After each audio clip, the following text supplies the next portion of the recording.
রাজবাড়ির জমিন থেকে আজকে বলে যেতে চাই, ডক্টর ইউনূস সাহেব ক্ষমতায় বসেছে 1.5 বছরের বেশি হয়ে যাইতেছে, কিন্তু 1.5 বছরের ভিতরে 1.5 বছর আগে আমার যুবক ভাইয়েরা ডক্টর ইউনূস সাহেবকে ক্ষমতায় বসানোর সময় সকলের একটাই দাবি ছিল, ডক্টর ইউনূস সাহেব ক্ষমতার চেয়ারের ভিতরে আসার পর গোটা 16-17 বছর ধরিয়া যেই অত্যাচারের জুলুম আমাদের উপরে হয়েছে এইটার বিচার আমরা সুন্দরভাবে চাই ডক্টর ইউনূসের মাধ্যমে। কিন্তু ডক্টর ইউনূস সাহেব কিন্তু ব্যর্থ হয়েছে কি হয় নাই? 1.5 বছর ধরে একটা অপরাধের বিচার করতে পারে না, বরঞ্চ ডক্টর ইউনূস সাহেব চোখ থেকে আগায় যাইতেছে রে বান্দা। দুনিয়ার ভিতরে যারা ক্ষমতার চেয়ার পাওয়ার পর, দুনিয়ার ভিতরে যারা পাওয়ারফুল চেয়ার পাওয়ার পর যারা জালেমদের বিচার করবে না, মনে করতে হবে এরাও হলো বড় জালেম। শহীদ উসমান হাদী ভাইয়ের নাম কেন আসলো? আল্লাহর বান্দা শহীদ উসমান হাদী ভাইয়ের জন্য আমি এখনো পর্যন্ত প্রতিটা মাহফিলে তার জন্য দোয়া করি। বড় বড় আলেমরা দোয়া করে, বড় বড় আবেদরা তার জন্য দোয়া করে রে বান্দা। তাহলে আপনাকে আমাকে এমন একটা জীবন গঠন করা লাগবে রে বান্দা, মরব তো হাসতে হাসতে মরব, মৃত্যুবরণ করব, গোটা পৃথিবীর সব মানুষ আমার জন্য দোয়া করতে থাকবে। ও রাজবাড়ির মানুষ, এমন একটা জীবন গঠন করবে মানুষজন আপনি মৃত্যুবরণ করার পর আপনার জন্য দোয়া করতে থাকবে রে বান্দা। ও আল্লাহর বান্দারা, এই গোটা পৃথিবীর ভিতরে অনেক মানুষ মৃত্যুবরণ করেছে আরো হাজার হাজার বছর আগে, তারপরও তাদের নাম ধরে ধরে মানুষ এখন দোয়া করে কি করে না? আবার অনেক আল্লাহর বান্দা 3 দিন আগে মৃত্যুবরণ করেছে, 1 মাস আগে মৃত্যুবরণ করেছে, কেউ তার কথা মনেও করে না, তার কথা মুখেও নেয় না, এমন বেঈমানও আছে না নাই? এমন জীবন করিও গঠন, মরিলে হাসিবে তুমি, কাঁদিবে ভুবন। আমার প্রিয় শহীদ উসমান হাদী ভাইয়ের দিকে একটু তাকায় দেখেন, আল্লাহর বান্দা এত সুন্দর একটা জীবন গঠন করলো রে বান্দা। ও আমার যুবক ভাইয়েরা, এই শহীদ উসমান হাদী ভাইয়ের দিকে তাকায় দেখেন, আল্লাহর বান্দা এই জমিনের ভিতরে ইনসাফ প্রতিষ্ঠিত করার জন্য, ইনসাফের পক্ষে কথা বলার জন্য, বেঈমান এবং বেদিনদের বিরুদ্ধে কথা বলার কারণে, জালেমদের বিরুদ্ধে অবস্থান নেওয়ার কারণে জালেমরা বিন্দু পরিমাণে উসমান হাদীকে সহ্য করতে পারে নাই।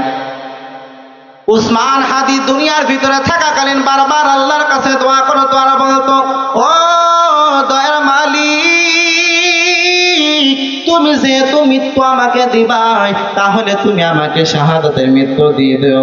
আল্লাহর কাছে এত পরিমাণে দোয়া করতেন, কিন্তু শেষ পর্যন্ত আল্লাহ তাকে শাহাদাতের মৃত্যু দান করেছে, ঠিক কিনা বলো? ঘাতকের বুলেটের আঘাতে দুনিয়া থেকে বিদায় নিয়ে নেন। তার জানাজার ভিতরে এত মানুষ, তার জানাজার ভিতরে বড় বড় আলেম, তার জানাজার ইমামতি করলেন আলেম তার ভাই।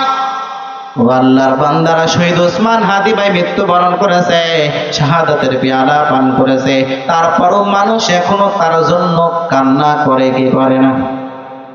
আমি তো সারাদিন খালি শহীদ উসমান হাদীর ভিডিও দেখি আর মনে মনে চিন্তা করি, হাই হাই, আমার বাংলাদেশের মানুষ এমন একটা নক্ষত্র হারাইল রে বান্দা। অনেকে বলে, হুজুর শহীদ উসমান হাদী একটা সামান্য মানুষ, এর নিয়ে এত মন্তব্য কেন, এর নিয়ে এত বয়ান কেন, এর নিয়ে এত প্রশংসা কেন রে বান্দা?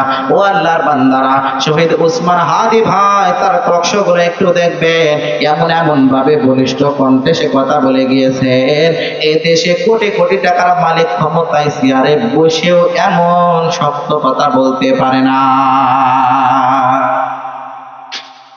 শহীদ উসমান হাদী ভাই মৃত্যুবরণ করল, 1 মাস পার হয়ে গেল, এখনো পর্যন্ত বাংলার জমিনের মানুষ বিচার পায় না রে বাংলা। কারণ যে দেশের ভিতরে মানুষ মানুষকে নিরাপদ দিতে পারে না, যে দেশের ভিতরে মানুষ সরকার প্রশাসন নিরাপদ দিতে পারে না রে বান্দা, এই দেশের মানুষ এই দেশের ভিতরে কেমনে বসবাস করবে? দিন দুপুরে একজনকে হত্যা করে দিয়ে চলে যাইতেছে, আসামি পলাতক হয়েছে, আসামিকে নিজেরাই সুন্দরভাবে গায়েব করে রেখেছে। এই দেশের ক্ষমতার ভিতরে যারা বসে আছে, এরা তো এ দেশের ভিতরে অন্যায়ের কোনো বিচার তারা করে না, জালেমদের বিচার বিন্দু পরিমাণে তারা করে না। ডক্টর ইউনূস সাহেব এই রাজবাড়ি দুনিয়ার জমিন থেকে আজকে পড়ে যেতে চায়। ডক্টর ইউনূস সাহেব ক্ষমতায় বসেছে 1.5 বছরের বেশি হয়ে যাইতেছে, কিন্তু 1.5 বছরের ভিতরে 1.5 বছর আগে আমার যুবক ভাইয়েরা ডক্টর ইউনূস সাহেবকে ক্ষমতায় বসানোর সময় সকলের একটাই দাবি ছিল, ডক্টর ইউনূস সাহেব ক্ষমতার চেয়ারের ভিতরে আসার পর গোটা 16-17 বছর ধরিয়া যেই অত্যাচারের জুলুম আমাদের উপরে হয়েছে এইটার বিচার আমরা সুন্দরভাবে চাই ডক্টর ইউনূসের মাধ্যমে। কিন্তু ডক্টর ইউনূস সাহেব কিন্তু ব্যর্থ হয়েছে কি হয় নাই? 1.5 বছর ধরে একটা অপরাধের বিচার করতে পারে না,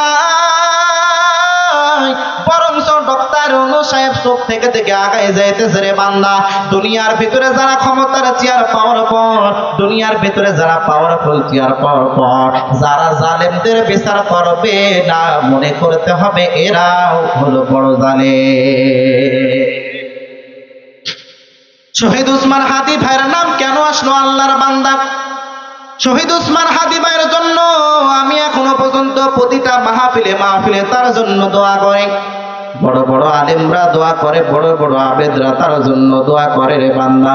তাহলে আপনাকে আমাকে এমন একটা জীবন গঠন করা লাগবে রে বান্দা, মরব তো হাসতে হাসতে মরব, মৃত্যুবরণ করব, গোটা পৃথিবীর সব মানুষ আমার জন্য দোয়া করতে থাকবে।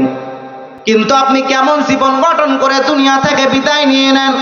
আপনি মৃত্যুবরণ করেছেন, আপনার জানাজার নামাজের ভেতরে মাইকিং করে 100 লোক হাজির করা যায় না।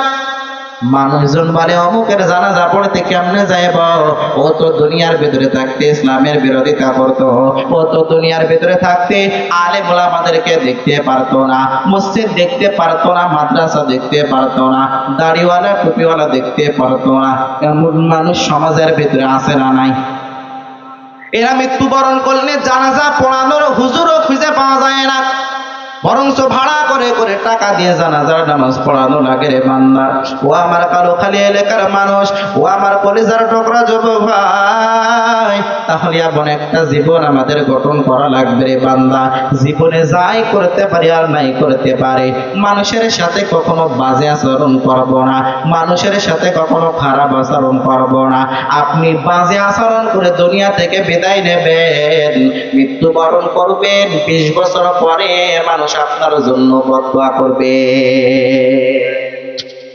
কিন্তু আপনি যদি মানুষের সাথে ভালো সৎ আচরণ করে করে বিদায় নিতে পারেন, আরো 100 বছর পরেও মানুষ আপনার জন্য বদদোয়া করবে না, বরঞ্চ ভালো দোয়া আপনার জন্য করবে।